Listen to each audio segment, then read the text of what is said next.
अम्मा इसे भूखा रखने की क्या जरूरत थी भला? गुस्से में थी तभी ऐसा किया मैंने। अब अगर ये मर गई तो? तुम डॉक्टर को क्यों फोन कर रहे हो?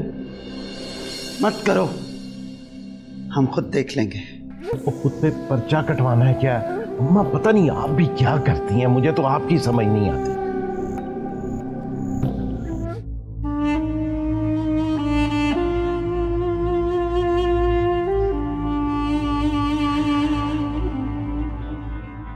क्यों बचाया मुझे?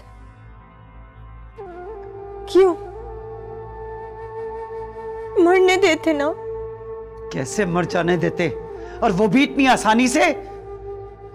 जो तुमने किया है ना, उसके लिए मौत की सजा भी बहुत छोटी है। जितना जोर है ना, सब आसमा कर देख लो, हार नहीं मानूंगी। ले जाओ इसे यहां से। रस्सी जल गई, बल नहीं गया। उठाओ।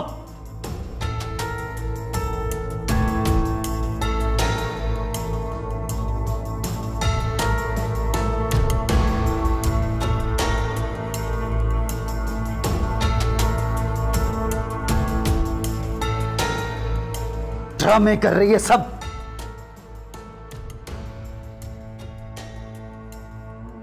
क्या करती हैं अम्मा आप भी?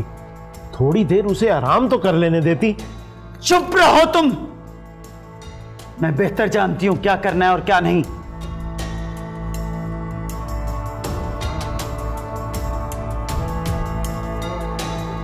अरे मुझे समझाने वाले